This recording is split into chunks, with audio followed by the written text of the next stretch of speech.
बिस्मिल्लाहिर्रहमानिर्रहीम। I am professor Abid Umar from grip institute Multan.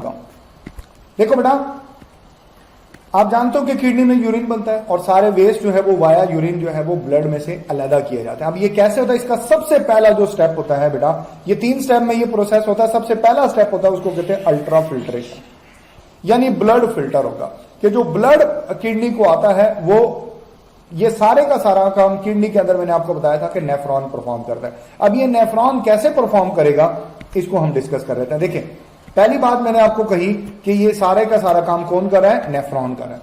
अब nephron को ब्लड की सप्लाई जो आती है वो आती है बेटे ए फॉर एफरेंट आर्टियोल से, और ई फॉर एफरेंट आर्टियोल से साफ खून निकल जाता है। ये ब्लड प्लस वेस्ट होता है इसमें, ठीक हो गया। इसमें जो एंटर होगा इसके अंदर सिर्फ ब्लड होगा, वेस्ट जो है बेटे वो यहां से गुजर कर इधर आ जाएगा, सारे का सारा वेस्ट। अब देखो, हमारे ब्लड के अंदर बहुत सारी चीजें, हमारा जो ब्लड है ना, देखिए ब्लड में, हमारे ब्लड में क्या क्या चीज है, मैं इसकी थोड़ी सी तफसील हम पढ़ते हैं। हमारे ब्लड के अंदर जो है बेटे वो क्या क्या चीजें, हमारे ब्लड के अंदर ब्लड सेल्स है जिसमें आरबीसी है, डब्ल्यूबीसी है, प्लेटलेट्स हैं, ठीक है ना, ये ब्लड सेल्स हैं। नंबर 2, हमारे ब्लड में प्लाज्मा है जिसको आप ब्लड प्लाज्मा कहते हो। इस ब्लड प्लाज्मा में बहुत सारी चीजें हैं, ठीक है ना। इसमें लार्जर प्रोटीन है,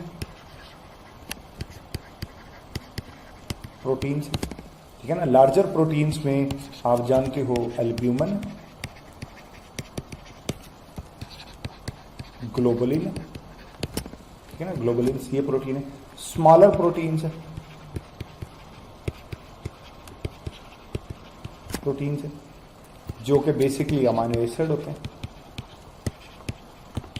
ठीक हो गया। ये मैं बता रहा हूं कि हमारे ब्लड में क्या क्या कुछ है। इससे हमें पता चलेगा कि कौन सी चीज नेफ्रॉन फिल्टर करेगा, कौन सी चीज नेफ्रॉन फिल्टर नहीं करेगा, ठीक हो गया। फिर हमारे पास फैटी एसिड्स हैं, हमारे पास मोनोसेक्राइड में ग्लूकोज है, हमारे पास कुछ विटामिन्स भी हैं और बहुत सारा पानी है, वाटर, बहुत ज्यादा वाटर है हमारे पास। ये सारा कुछ है हमारे ब्लड के अंदर। मतलब ए फॉर एफरेंट आर्टरियोल से जो ब्लड एंटर हो रहा है उसमें ये सब कुछ है जो कि अभी मैंने आपको इस स्लाइड में दिखाया, ये सब कुछ है। अब देखिए बेटा, यहां पर जो फिल्ट्रेशन होती है ना वो बेसिकली यहां पर छोटे छोटे पोर्स होते हैं। मैं आपको वो पोर्स दिखाता हूं, ये देखिए, ये पोर्स है, ये बेसिकली ये गैप्स है, ये ग्लोमेरुलस के दरमियान में और ये बोमेन कैप्सूल के सेल्स के दरमियान में ये गैप्स है। तो जिन पार्टिकल का साइज इन पोर्स और इन गैप्स से छोटा होगा वो क्रॉस कर देंगे और वो ब्लड कैपिलरी से क्रॉस करके बोमेन कैप्सूल में आ जाएंगे, और जिनका साइज इन गैप्स या इन पोर्स से बड़ा होगा वो ब्लड में वापस चले जाएंगे, ठीक हो गया। चल देखते हैं। देखो, कंपोनेंट्स में मैं एक और इंपॉर्टेंट बात बता दूं कि इसके अंदर जो हमें जो चीज सेपरेट करनी है मेजर तौर पर बेटे वो वेस्ट है। वेस्ट किसी भी शक्ल में हो सकता है, यूरिया, यूरिक एसिड, हमारे अंदर ज्यादातर जो है बेटा वो यूरिया की शक्ल में होता है, अमोनिया भी होता है थोड़ा बहुत,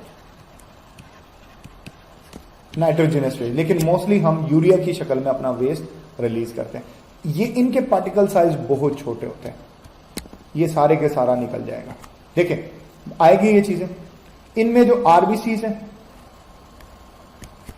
इनमें ये जो आरबीसीज है मैं अभी आपको बताता हूं। इनमें जो आरबीसीज है, ये वाले हिस्से, ये वाला हिस्सा, ठीक है ना, ये वाले हिस्से जो है बेटा ये बिगर साइज है, इनका साइज बड़ा है। आरबीसीज का, डब्ल्यूबीसीज का, प्लेटलेट्स का, बिगर प्रोटीन, एल्ब्यूमिन और ग्लोबुलिन, इनका साइज बड़ा है, ये फिल्टर नहीं होते।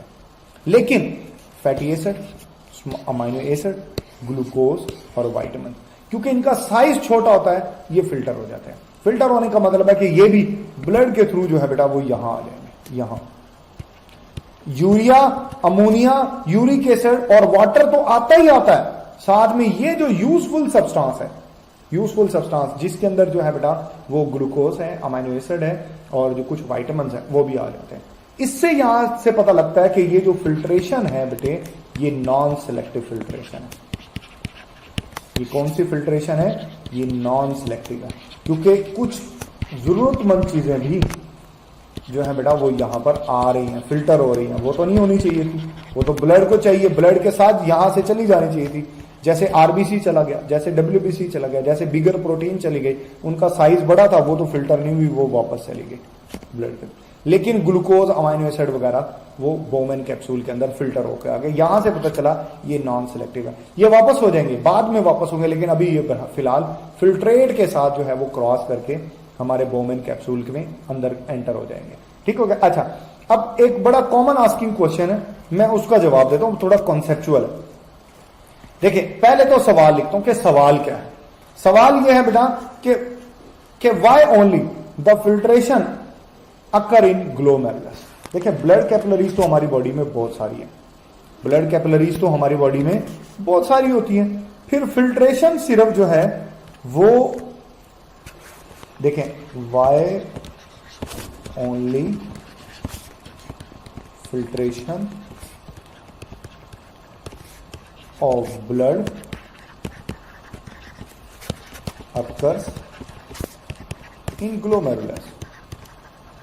ये बड़ा ही कॉमन आस्किंग क्वेश्चन है, मैं इसका जवाब देता हूं आपको कि सिर्फ फिल्ट्रेशन ग्लोमेरुलस में ही क्यों हो रही है। देखिए बेटा, फिल्ट्रेशन ग्लोमेरुलस में ही क्यों हो रही है, उसकी वजह आपकी बुक ने लिखी है। वजह बॉडी में बहुत सारी कैपिलरीज हैं, वहां क्यों नहीं हो रही, सिर्फ यही क्यों हो रही है। देखिए, पहली वजह जो आपकी बुक में लिखी है, फिर मैं उस वजह के ऊपर डिटेल से आगे बहस करूंगा। नंबर 1, पहली वजह कि ये जो ग्लोमेरुलस है वैसे ये पोरस होती है, ये कैपिलरीज पोरस होते हैं, इनमें बहुत ज्यादा पोर्स पाए जाते हैं। पहली वजह ये। दूसरी वजह, यहां पर फिल्ट्रेशन प्रेशर होता है जो बाकी जगहों पर नहीं पाया जाता। ये दो वजूहात है, फिल्ट्रेशन प्रेशर होता है और ग्लोमेरुलस पोरस होता है। ये दो वजूहात आपकी बुक ने लिखी है। अब मैं आपको बताता हूं कि बेटा ये फिल्ट्रेशन प्रेशर क्यों पैदा होता है, बाकी जगहों में ये फिल्ट्रेशन प्रेशर क्यों नहीं है, यहां पर ही फिल्ट्रेशन प्रेशर क्यों है। इसकी मैं आपको जो है बेटा लॉजिकल बात करता हूं आपको। देखें, अगर आप रेफरेंस बुक्स को पढ़े, आप ना पढ़े, मैंने पढ़ी है, मैं आपको बताता हूं, ठीक है ना, आपको बता देता हूं। देखें, क्योंकि आप पढ़ेंगे तो बहुत टाइम लगेगा, बहुत ज्यादा टाइम लगेगा, तो मैंने पढ़ ली है, मैं आपको जो है बेटा विद रेफरेंस जो है बेटा वो बातें बता देता हूं। देखिए, जब आप रेफरेंस किताबों को पढ़ते हैं तो वहां से आपको दो वजूहात इसकी नजर आती है। पहली वजह फिल्ट्रेशन प्रेशर की, देखो ये जो AFR एफरेंट आर्टरियोल है ना, देखिए मैं बताता हूं। पहली वजह ये, इसके बारे में कहा जाता है कि ये बेटे होता है वाइड, यानी ये चौड़ा होता है, ज्यादा चौड़ा होता है, ज्यादा स्पेस होती है। और ये जो EFR एफरेंट आर्टरियोल है ये नैरो है, ये नैरो है।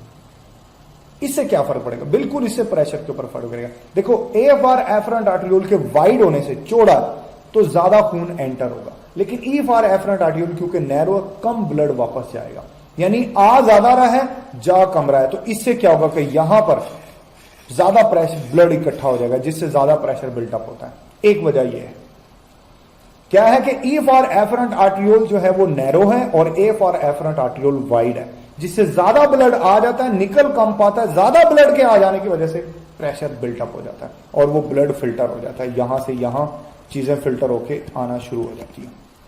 ये एक रीजन है। दूसरी रीजन देखो, दूसरी रीजन समझनी पड़ेगी आपको, मैं समझाता हूं आपको, कोई इशू नहीं है, आपको दूसरी रीजन भी समझ आ जाएगी। दूसरी रीजन क्या है, देखिए बेटा, दूसरी रीजन यह है कि अगर आपको फर्स्ट ईयर का चैप्टर नंबर 14 याद हो, वहां पर ब्लड वेसल्स की तरतीब है कि देखो बेटे, सबसे पहले आर्टरीज होती है, पढ़िए ना आपने, फिर आर्टरीज बदलती हैं आर्टरियोल्स में, क्लियर, फिर आर्टरियोल्स बदल जाते हैं कैपिलरीज में, पढ़ा ना आपने, फिर कैपिलरीज बदलती हैं वेनियोल्स में, वेनियोल्स बदल जाते हैं वेन में। ये तरतीब होती है। हमने चैप्टर नंबर 14 में पढ़ी है। लेकिन ये कैसी कैपिलरीज हैं जो इस तरतीब को फॉलो ही नहीं कर रही? कैसे? देखो, इसके अंदर आपने नोट किया कि पहले ए फॉर एफरेंट आर्ट्रियोल आया, यानी पहले आर्ट्रियोल आया, फिर कैपिलरीज आई यानी ग्लोमेरुलस, और फिर आर्ट्रियोल आ गया। वेनियोल आने के बजाय फिर से आर्ट्रियोल आ गया। यहां तो वेनियोल आता ना कैपिलरी के बाद, यहां तो फिर कैपिलरी के बाद। देखो ये कैपिलरी जो है ये ग्लोमेरुलस है। नेफ्रॉन के केस में ये ए फॉर एफरेंट है और ये ई फॉर एफरेंट। आप नोट करें, ये यहां पर थोड़ी सी डिस्टिंक्शन है, यहां पर थोड़ी सी जो है बेटा वो स्पेशलिटी है कि नॉर्मल बाकी बॉडी में बेटा आर्ट्रियोल्स के बाद कैपिलरीज फिर वेनियोल आते हैं, दोबारा आर्ट्रियोल नहीं आते, सिर्फ यहां ही ऐसा है। ग्लोमेरुलस के केस में जो है बेटा वो ऐसा है कि पहले आर्ट्रियोल है, फिर कैपिलरी है, फिर आर्ट्रियोल है। इससे क्या होता है? देखो बेटा, ये जो आर्ट्रियोल्स जो ब्लड वेसल्स की जो टाइप होती है, इसमें कंस्ट्रिक्शन जो एबिलिटी होती है वो सबसे ज्यादा होती है। ठीक है ना? कंस्ट्रिक्शन एबिलिटी इसके अंदर सबसे ज्यादा पाई जाती है कि जब ब्लड इस एरिया में आएगा, खून आएगा, तो ये दोनों आर्ट्रियोल बेक वक्त कॉन्स्ट्रिक्ट करते हैं। जब दोनों सुकड़ जाएंगे तो इस एरिया में जो ब्लड का जो प्रेशर है वो एकदम से बढ़ जाएगा, एकदम से प्रेशर यहां पर इंक्रीज हो जाएगा जब दोनों आर्ट्रियोल्स एक ही वक्त में सुकड़ेंगे। ये जो प्रेशर एकदम से क्रिएट होगा, ये प्रेशर जो है बेटा वो सबब होता है कि ये सारे का सारा जो कंटेंट है उसके ऊपर फोर्स बिल्टअप होगी और वो पोर्स को क्रॉस करके जो है बेटा वो बोमेन कैप्सूल में आ जाएगा। ये दो वजूहात होती है यहां पर फिल्ट्रेशन प्रेशर की। और एक बात आपकी बुक की मैं नफी करने लगा हूं, वो क्या? आपकी बुक बोलती है, जैसे कि मैंने लिखा है यहां पर, ये आपकी बुक की बात लिखी है कि ग्लोमेरुलस पोर्स होते हैं। देखो बेटा, पोर किस सेल के अंदर होते हैं, सेल के दरमियान में जो एरिया होता है ना उसको पोर्स नहीं कहा जाता, उसको गैप्स कहा जाता है। ठीक है ना? ये आप देखो, दीज आर गैप्स, गैप्स, ये गैप्स होते हैं, पोर्स नहीं होते। देखा ना, ये गैप्स। तो मतलब बोमेन कैप्सूल और जो है बेटा वो ग्लोमेरुलस में गैप्स होते हैं, पोर्स नहीं होते। पोर्स का वर्ड गलत यूज हुआ, तो बहरहाल आपकी बुक ने लिखा है तो दैट्स व्हाई हमने भी उसको पोर्स बोला। लेकिन ये जो है आप डायग्राम में देख सकते हो, ये ग्लोमेरुलस के सेल हैं ये वाले, और ये सारे बोमेन कैप्सूल। बोमेन कैप्सूल के सेल को कुछ बुक्स में लिखा जाए पोडोसाइट्स, पांव की तरह के होते हैं ये। ठीक है ना? जैसे फिंगर्स होती है ना हमारी, ये उंगलियां, हाथ, इस तरह का इसका स्ट्रक्चर होता है। तो इस वजह से इसके सेल्स को पोडो का मतलब होता है फीट, पोडोसाइट्स का मतलब होता है सेल के, पांव की तरह के सेल जो है बेटा वो बोमेन कैप्सूल के होते हैं। चले मैं दिखाता हूं, ये देखें, ये आपको दिखाई दे रहा है, ये इस तरीके से। तो ये वो एरिया वॉल्यूम है जहां पे सारे का सारा लिक्विड जो है वो जमा होगा। मैंने आपको कहा था ना कि पार्टिकल साइज की बुनियाद के ऊपर फिल्ट्रेशन होता है। देखो, जो पार्टिकल साइज में छोटे हैं वो फिल्टर होकर यहां आ गए, जो पार्टिकल साइज में बड़े हैं वो वापस ब्लड के through e for efferent arteriole से वो चले गए। चले, यहां पर फिल्ट्रेशन का प्रोसेस जो है बेटे वो मुकम्मल हो जाता है। उसके बाद अभी मैंने कहा कि जनाब अमाइनो एसिड, जनाब कुछ ग्लूकोज, कुछ जो है बेटा वो विटामिन भी आ गए, तो जिसकी वजह से हमने फिल्ट्रेशन को नॉन सिलेक्टिव फिल्ट्रेशन बोल दिया। देखो बेटा, अब ये जो यूजफुल सब्सटेंस आ गया, इनको वापस ब्लड में जाना है, उस प्रोसेस को कहते हैं रीअब्जॉर्प्शन। कि ये जो यूजफुल सब्सटेंस का दोबारा ब्लड में जाना, इसको रीअब्जॉर्प्शन कहा जाता है। और ये रीअब्जॉर्प्शन होती है बेटे पीसीटी में। ये केमिकल की बेशतर रीअब्जॉर्प्शन पीसीटी में होती है। लूपोफेनले में वाटर की रीअब्जॉर्प्शन, कि अगर आपकी बॉडी को पानी चाहिए, आपकी बॉडी को साल्ट चाहिए, और जो कि इसमें आ गया, तो उसकी रीअब्जॉर्प्शन लूपोफेनले से होती है। लेकिन ये जो यूजफुल सब्सटेंस है, विटामिन, ग्लूकोज और फैटी एसिड्स वगैरह, ये रीअब्जॉर्ब होंगे वाया पीसीटी, जिसको जो है बेटा वो प्रोक्सिमल कन्वोल्यूटेड ट्यूब कहा जाता है। ठीक है? चल मैं ये भी बताता हूं आपको।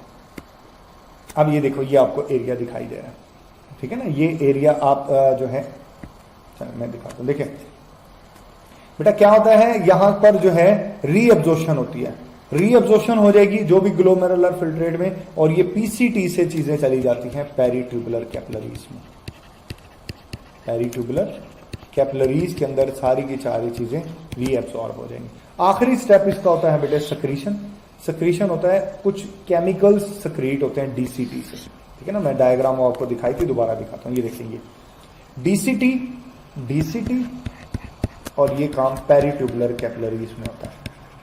पेरीट्यूबुलर कैपिलरीज में ये काम होता है। ठीक है ना? क्या होता है कि ब्लड की, देखिए दोबारा वजह बता रहा हूं, ब्लड की और यूरिन की पीएच को एडजस्ट करने के लिए सक्रीशन का प्रोसेस परफॉर्म होता है कि डीसीटी या ब्लड ये पेरिट्यूबुलर कैपिलरीज डीसीटी में कुछ प्रोटॉन्स या अमोनियम आयन रिलीज करती है। अमोनियम आयन बेसिक होते हैं, प्रोटॉन एसिडिक होते हैं। जब जो है बेटा ब्लड की पीएच डिस्टर्ब होने लगती है, ब्लड की पीएच जब कम होने लगती है यानी एसिडिक होने लगते हैं, तो वो प्रोटॉन यूरिन में डालना शुरू कर देता है, जिससे ब्लड की पीएच ऊपर आना शुरू हो जाती है। और जब ब्लड की पीएच बढ़ना शुरू करती है तो अमोनियम आयन रिलीज करना शुरू कर देगा, पीएच नीचे। तो बेसिकली बफर एक्शन के लिए ये जो है सक्रीशन का प्रोसेस परफॉर्म होता है। ये इसका मकसद होता है कि पहली प्रायोरिटी पर ब्लड की पीएच को हम एडजस्ट कर लें। ब्लड की पीएच को एडजस्ट करने के लिए प्रोटॉन्स या अमोनियम आयन पेरिट्यूबुलर कैपिलरी से डीसीटी में आ जाते हैं, और फिर ब्लड की पीएच जब एडजस्ट हो जाती है फिर यूरिन की पीएच के एडजस्टमेंट का भी वर्क यहां पर होता है। अगर ब्लड की पीएच एडजस्ट है तो फिर यूरिन की पीएच को भी एडजस्ट किया जाता है। उसको कोशिश की जाती है कि यूरिन की पीएच एसिडिक ना हो, तो प्रोटॉन वापस भी जाते हैं। को ट्रांसपोर्ट टाइप का सिस्टम जो है बेटा वो होता है। ट्यूबुलर सिक्रीशन जब हो जाते तो यहां पर यूरिन फॉर्मेशन का जो स्टेप है वो बेटा मुकम्मल हो जाता है। थोड़ा सा कॉन्सेप्चुअल था, आपने बड़ी तवज्जो देके बेटा मेरा ये लेक्चर सुनना है। आपके जहन में किसी भी किस्म का कोई सवाल हो तो आपने जरूर मुझसे क्वेश्चन पूछना है, मैं उसका जवाब दूंगा। अपना बहुत सारा ख्याल रखिएगा। Thank you, Allah Hafiz.